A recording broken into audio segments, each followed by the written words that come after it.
Shakespeare in Life by Anna Sork. Shakespeare? When we tell students we're about to start studying Shakespeare, a lot of them are less than thrilled to read and learn about William Shakespeare. However, we do this because William Shakespeare is a crucial part of both English literature and English language. Because of this, it is important that we meet and know the man behind the legend. Not so humble beginnings. Shakespeare's actual birth date is unknown. His celebrated birth date, though, is April 26, 1564. This is actually his baptismal day, and historians speculate that he was probably born on April 23rd. William was born in a town called Stratford-upon-Avon. He was the third child of John Shakespeare and Mary Arden. His parents were both fairly wealthy, and his father was a successful merchant, businessman, alderman, bailiff, and ale taster for the city of Stratford-upon-Avon. His mother was a land heiress. As a family man, Shakespeare married a woman named Anne Hathaway from Shottery on November 28, 1582. Shakespeare was only 18, while Hathaway was 26. Hathaway was also pregnant at the time. Together, Shakespeare and Hathaway had 3 children. Their daughter, Susanna, was born May 26, 1583, and they also had a set of twins named Hamnet and Judith, who were born on February 2, 1585. Hamnet died in childhood at the age of 11, although nobody really knows why. Shakespeare's lost years.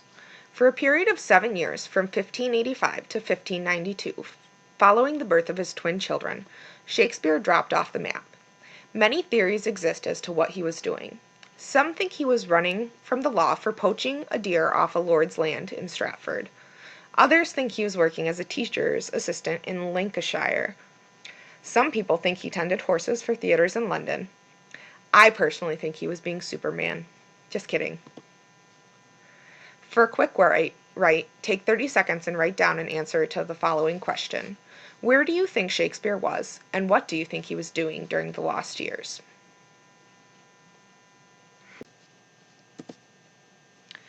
Shakespeare's beginning in theater.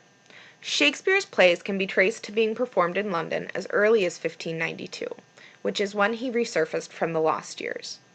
Although renowned now, Shakespeare was not nearly so popular at the time he was alive. A quote from a famous playwright named Robert Greene reads, "There is an upstart crow, beautified with our feathers, that with his tiger's heart wrapped in a player's hide, supposes he is as well able to bombast out a blank verse as the best of you, and being an absolute Johannes Factum, is in his own conceit the only Shakes seen in a country." Lord Chamberlain's Men versus the King's Men.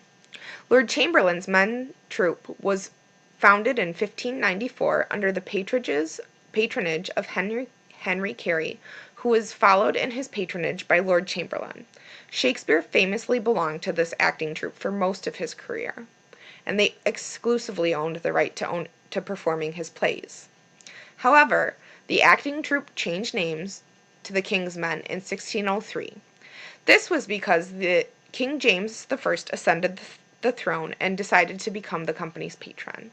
The acting troupe had exclusive rights to performing Shakespeare's plays. The Globe Theatre. Lord Chamberlain's men eventually built their own theatre on the banks of the River Thames. The theatre was named the Globe. The Globe was built in the shape of a circle, with the stage at the center, surrounded by curved walls. Common people stood on the floor, and the more wealthier classes were able to sit in seats. Shakespeare's innovative writing. Originally, Shakespeare's earlier plays are written in the traditional style of the period. However, these styles didn't really allow for deep characterization and didn't always align naturally with the plot Shakespeare wanted to employ. Because of the way traditional flow lacked depth, Shakespeare decided to adapt the traditional style and created a more free-flowing style. Shakespeare is also credited with transforming the use of soliloquies from speeches that were primarily used to convey information into speeches that gave us insight to the characters themselves by telling us what the characters were thinking and feeling. Shakespeare is also noted for inventing the iambic pentameter style of blank verse. Iambic pentameter is a meter made up and used in poetry that is made up of something called feet. These feet consist of an unstressed syllable followed by a stressed syllable. Iambic pentameter is made up of a group of 5 feet, and in blank verse, these iambs are usually unrhymed. Soliloquies. Let's talk some more about soliloquies. Soliloquies are dramatic devices that are used to help give us insight to a character's thoughts. They are usually performed when the character is on stage, most frequently when they are alone. Speaking the character's thoughts aloud helps clarify to the audience what the character's personality and intentions are. But before Shakespeare transformed them, soliloquies were used mainly to deliver information from one character to another. Shakespeare's also famous for creating a bunch of words that belong to our English vocabulary. In addition to developing and altering literary devices, Shakespeare was also responsible for the creation of over 1,700 words in our language. He did this by turning nouns into verbs, verbs into adjectives, and combining various words and changing prefixes and suffixes. Some of the words that he created were words like wormhole, shooting star, football, fortune teller, worthless, love letter, assassination, birthplace, exposure, and watchdog. Shakespeare's works. Shakespeare is responsible for writing nearly 154 sonnets, and he also wrote 37 plays. Some of his more famous sonnets include Sonnet 138, Sonnet 134, and Sonnet 18, which you might have heard of before, because it starts, "Shall I compare thee to a summer's day?" Shakespeare's more famous plays include Romeo and Juliet, Macbeth, Hamlet, and Julius Caesar, many of which are read in high school English classes. It is believed that Shakespeare collaborated in writing many of his plays. Shakespeare's plays fit into 3 main categories. These categories are comedies, histories, and tragedies. Some scholars also include the category of tragicomedies, but these usually denote his more romantic works. However, it is important to note that this is not widely included when categorizing Shakespeare's works. Shakespeare the businessman. In addition to owning the Globe Theatre, Shakespeare and his acting troupe also took over several other theaters, including the Blackfriars. Investing heavily in theater ended up paying off during the theatrical revolution of London, and this enabled Shakespeare to expand his land holdings. In 1605, when the theaters were closed for the Black Plague in London, Shakespeare moved back to Stratford-upon-Avon and took over the leases of land in Stratford, which earned him around £60 a year. Shakespeare also bought the second largest house in Stratford, and following in his father's footsteps, he became prominent in the community by investing in parish tithes. The Shakespeare debate. Many arguments exist over the authenticity of Shakespeare's works.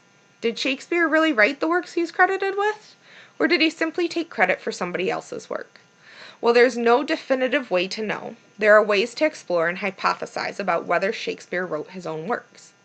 Using the study of linguistics to examine syntax, grammar, semantics, and vocabulary, as well as a process called stylometry, which was developed by a man named Vincenti Ludoslavinsky to apply the knowledge of the way in a way that investigates literary authorship, it was determined that Shakespeare really is Shakespeare. Popular hypotheses exist about who he might have been had the name been a pseudonym. Many people think that the main contenders for the pseudonym of Shakespeare are Francis Bacon, Lord Oxford, a playwright named Christopher Marlowe, and even a woman named Countess Mary Sidney Herbert. But as I said, using stylometry and linguistics, it has been proven that Shakespeare really was Shakespeare. Shakespeare's death. Little is known about how Shakespeare died. In his will, written a month prior to his passing, it was stated that Shakespeare was in perfect health. Some people speculated he died from drinking too much.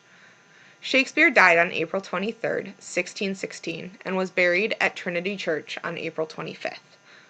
In his will, he left most of his estate to his daughter Susanna, on the condition that she pass it to her firstborn son. However, Shakespeare famously left his wife Anne his second best bed. His headstone notoriously reads, "Good friends for Jesus' sake forbear, to dig the dust enclosed here. Blessed be the man that spares these stones, and cursed be he that moves my bones." This is commonly speculated that the reason for the curse was because gravediggers would take bodies for science, and also because they would move bodies to make room for more bodies. Some interesting facts about Shakespeare. We probably don't spell Shakespeare's name correctly, but it's also proven that Shakespeare didn't spell his name correctly either. North America's 2 million starlings have Shakespeare to thank for their existence. One of his enthusiasts decided to import all the birds mentioned in his plays. Because they were often hastily written, the performed on stage, none of Shakespeare's original manuscripts exist. Shakespeare was said to have an extensive vocabulary, and his work supports this. His works contained more than 30,000 different words. Finally, 7 years after his death, some of Shakespeare's fellow players published Shakespeare's plays in a single volume called the First Folio. They wrote that their intention was only to keep the memory of so worthy a friend and fellow alive, as was our Shakespeare.